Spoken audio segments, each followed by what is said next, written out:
Well, when our oldest kids were born, I didn't really know to research this topic. And so when our younger child came along, I just started kind of learning more and realized that some vaccines can be dangerous. And if I had to do it again, I wouldn't do any vaccines because of what I've learned. And a good example is when I went to the doctor's office when he was 15 months old, our youngest, and he was due to get his DTaP and his MMR, among other things. And I wanted to make sure there was no thimerosal in the vaccine anymore. They supposedly had taken it out. And so I wanted to see the vaccine insert. They pulled it out, and right in the insert it said, this has not been tested together to give the MMR and the DTaP. So it's not recommended to give these together because it has not been tested. And I looked at the nurses who were just as surprised as I was. They had never read the insert. I don't believe most doctors have read the insert. Even though I do believe they have our best interests at heart, I don't think that they delve into it as deep as needs to happen in order to feel comfortable giving these vaccines to kids. I stood there and was like, you were gonna give these today to my child, and it says right here not to do it together. So I feel like they don't really even know what they're doing, and I don't want them to figure all this out on my kids. I also learned recently in this movie called Bats that was showing here in Grand Rapids, I learned that normally before a drug is released, it has to go through a placebo study. It doesn't happen with vaccines. The same studies are not even done on vaccines to make sure they're safe.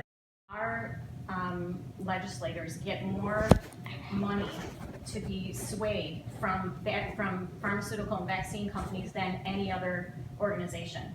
And so how is that going to be trustworthy? Why are they taking away parental choice? Parents should get the first and last choice on what happens with their kids. We shouldn't have to worry about having that choice taken away from us. And there's so much going on behind the scenes that I don't think the average parent knows about, and they just trust their doctors, which I always did too. I didn't know that they're people too, and they can't know everything, even if they do have our best interests at heart. And so people don't know that you have to dig in and really research this stuff to make sure that you're keeping your kids safe. And so, having grown up, you have 3 children? Four children. So, were they vaccinated growing up then, or? So yeah, before I knew better, our first 3 were fully vaccinated, except for the ones that they try to get you to have later on the line. But our youngest, at that time, I gave him a delayed schedule, spread everything out a little bit more to make it at least more safe. Instead of, right now they give them like 9 different diseases in one visit with their doctor, all at once. I mean, and you'd have to have a pretty strong immune system to handle that. And a lot of kids, thankfully, they do. But there's a lot of kids out there that don't have strong enough immune systems. Maybe they have other health issues, or maybe they have, food allergies, or there's so much that kids are eating these days with the processed foods and stuff that take a toll on their immune system.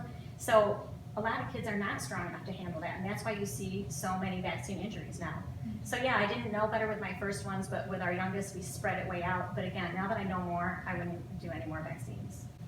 With your children, the way that you had a delayed schedule with your youngest and then going through the motions with your 3 older kids, did you have any issues with vaccines with them? None that I can put my finger on, but there were sometimes, like some learning issues that could have been attributed to that. But we'll never really know.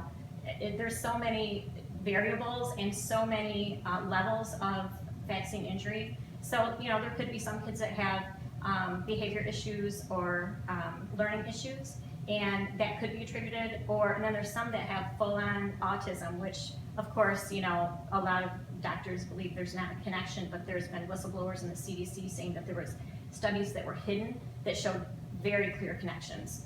And that was in the movie called Bats that I told you I saw a couple weeks ago in Grand Rapids. And it's pretty clear this whistleblower who came out and showed all the documents that they tried to hide, showing a real clear connection between vaccines and autism. But even if there wasn't a connection, even so, there's just so many unknowns that I'm not comfortable with it. I'm not comfortable, it just doesn't make sense, common sense to me, to inject your child with 9 different diseases. There's small little parts of diseases to try to, stimulate an immune response, which, that's how vaccines are created to work. But 9 of them at once on their immune system, it just doesn't make sense to me that could be safe. There's going to be a lot of cases where it's going to hurt kids. And you kind of answered this part, but this is always an issue. This is always a topic of conversation, but now especially with going back to school. Yeah. And also it was, like you said, the American Academy of Pediatrics Monday, they released strictest policy, which is basically suggestions to states, but now saying that they recommend that states get rid of the non-medical waivers for parents. So, you know, for philosophical, for religious, etc. reasons. Yeah. And what is your feeling on that? I think it's wrong to take away parental rights. We have the choice. The final choice as to what's going to go inside our kids' bodies. You know, if they take away that right, I mean, it just seems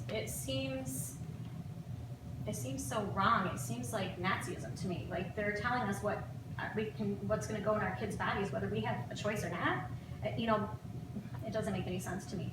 I think that when it comes to our kids' health, parents always have to have the final choice.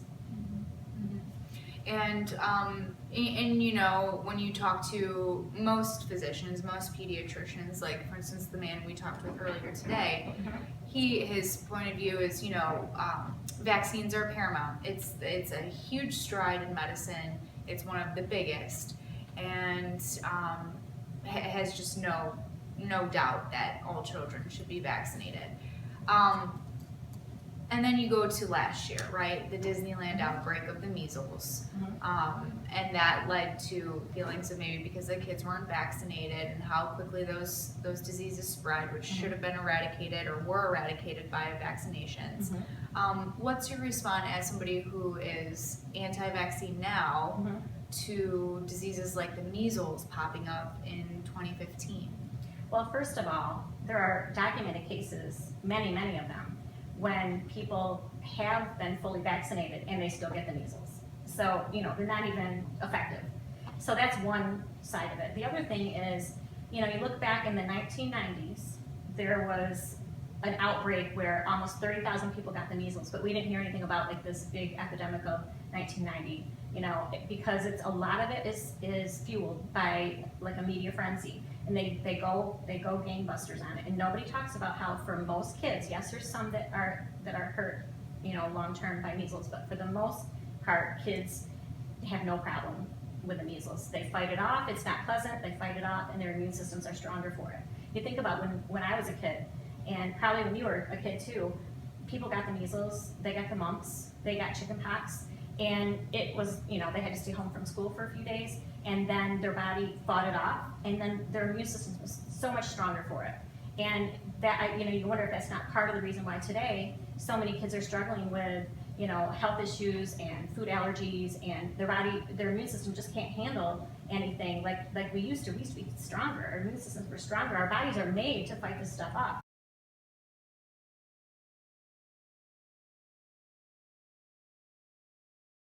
If you could prove to me that vaccines were safe, and that they were safe for most people, of course there's always going to be a handful where they might hurt somebody, but there's more than that. There's way more than a handful. I mean, you look at the autism explosion that happened in this country, and it says that if it's going to continue on this track, the way autism has exploded, pretty soon it's going to be 1 in 2 boys will have autism. 1 in 2 in our country. And that is so scary to me. That doesn't tell me that vaccines are safe or that there's just a small amount of vaccine-injured kids. It's a lot of kids. So if you can tell me that there's a completely safe or, you know, mostly safe way to, you know, not have these diseases and that it's not going to affect their immune system long term, then okay, but there's never been studies like that done.